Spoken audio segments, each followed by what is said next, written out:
PEGI 12. Hello, I'm Stone Librande, the lead designer on SimCity. I'm excited about this game, and I want to give you an early inside look and talk about what makes this SimCity special. The team is still hard at work, and the game is only going to get better as we get closer to the ship date. SimCity is a game about endless choices. Ultimately, you can do whatever you want. You can focus on growing your population, increasing your wealth, and even building a city that looks like your hometown. Whatever your motivation, you have the power to experiment with a number of different strategies. How you choose to play will influence your city, the neighboring cities, and the lives of all the Sims across the region. When you start a new game, you can pick any location in the region. One of the new ways to play SimCity is to specialize with a big business and give your city a unique role. If I wanted to build an industrial city, I might pick this area near the water so that I can have access to large cargo ships. But I'm a gambler and I want to build a casino city.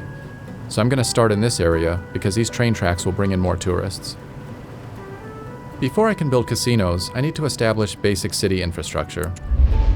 The first step is to connect to the outside world. This is how construction trucks, moving vans, and tourists will enter my city. There are many different road sizes to choose from. I'm going to make the connection with a wide avenue because I expect a lot of traffic on this road. Off to the side, I'll draw a smaller 4-lane street for city infrastructure buildings. Over here, I'll draw another road for residential housing. In the zone palette, there are 3 different zone types: residential, commercial, and industrial. I'll start by zoning a residential area where I want my houses to appear.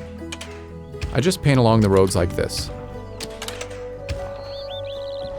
The surveyors will prepare the lots and get everything ready for the construction trucks.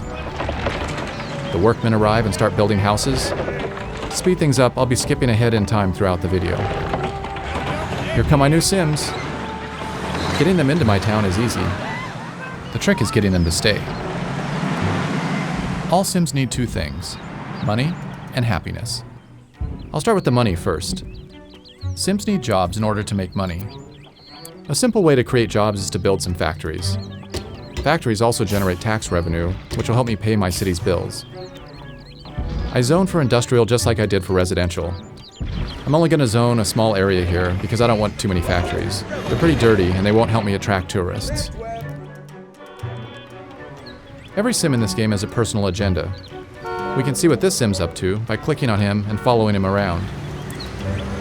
Looks like this guy's anxious to get to his new job.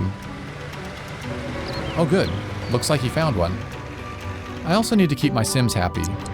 Once they get their paychecks, they'll try to spend their hard-earned money to buy happiness. Unfortunately, my city doesn't have any stores yet. I'm going to fix that by placing some commercial zones along this main strip to make it easier for the Sims to shop on their way to and from work. I want to zone for a lot of commercial buildings. Not only can my Sims shop here, but the commercial buildings are also going to attract tourists, which will benefit the casinos I'm going to build later. You can see by this flashing red icon that the Sims are asking for electricity. If I don't give them power, the city can't function properly. I'm going to take care of that by placing a wind power plant right over here. Wind power is great for a small town.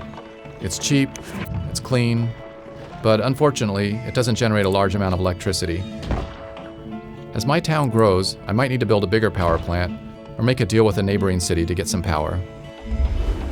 As the sun goes down and the first day comes to an end, you can see the building lights coming on now. By turning on the electricity data layer, you can actually see the power flowing along the roads. As the buildings receive power, the Zots disappear one by one, and now my city's ready for the night. Okay, the sun has come up and I'm ready to start a new day. Today I'm going to work on more of the basic infrastructure that will keep my Sims healthy, happy, and productive. When my Sims need something, they don't keep it a secret. This flashing icon tells me that my buildings aren't getting any water. Let me take care of that now by placing a water tower. Before I do that, I need to see how much water is available. This data layer gives me an X-ray view of the water table. The darker the blue, the more water is available to pump. There's a large amount of water over here, so this is a perfect spot for me to place the water tower. All buildings must be placed along roads. I don't expect too much traffic out here, so I'm going to draw a cheap 2-lane road to the aquifer. The water flows along the roads just like power does.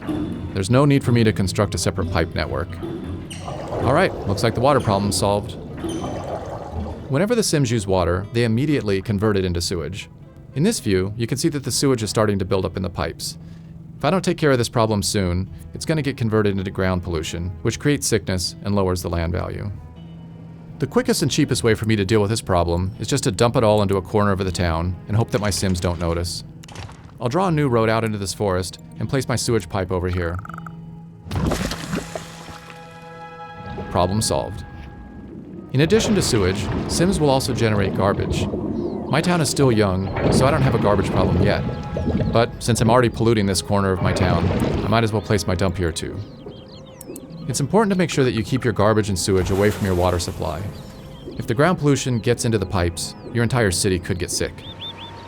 Garbage trucks will drive around town, picking up garbage cans and dumpsters. When a truck gets full, it'll return to the dump and unload. Eventually, the dump is going to fill up, and then I'll either have to expand it or start burning the garbage. But that's a problem for another day. I also need to keep my city safe, and my casinos are going to attract a lot of criminals. I could wait until the crime becomes a problem, but it's usually smarter to be prepared ahead of time. Notice that the data layer is showing a green overlay on the streets that are more likely to be patrolled. Crime problems tend to occur in commercial areas, so I'll put my police station over here. There, I have all my basic services in place, and I'm generating a fair amount of money in taxes too. That was a productive day. Now that I have a solid foundation, it's time for me to start specializing in gambling. To save some time, I've jumped forward a few days. My city's a little bigger, and my population has grown. As I mentioned earlier, one of the new things you can do in SimCity is to create a big business. I'm ready to start building up my casino empire now. Casinos can generate large profits, but only if you can get enough tourists through the door. I can't immediately start building a fancy Las Vegas strip. Like everything else in SimCity, I'm gonna have to earn it by starting small and then working my way up to greatness. Each casino caters to a different wealth class of tourist. These casinos cater to lower class, these to middle class, and these to upper class. I only have enough money to place this small gambling hall, but if I can make it profitable, then I'll be able to unlock bigger and more expensive casinos and attract wealthier tourists. Right now, I just need to focus on getting as many tourists into this casino as possible. The regional road will bring in some tourists, but not enough for me to guarantee a big profit. To increase the flow of tourists, I need to provide an alternative mode of transportation into this city. There are several options available to me. Since we already have rail running through the city, this is an easy decision for me to make. I'm going to go with trains. I'll place my train station here to provide tourists easy access to my gambling hall.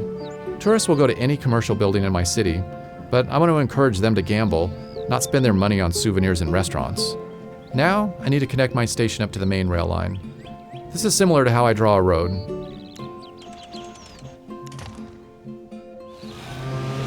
And here comes my first trainload of tourists now. Looks like my little gambling hall is a hit. I'm already making a profit, and things are looking good. My casino city is off to a good start, but I still have a long way to go. That's one of the great things about SimCity. No matter how much you do, there's always new things to try. Thanks for watching. See you next time, and we'll take a closer look at multi-city play in the region.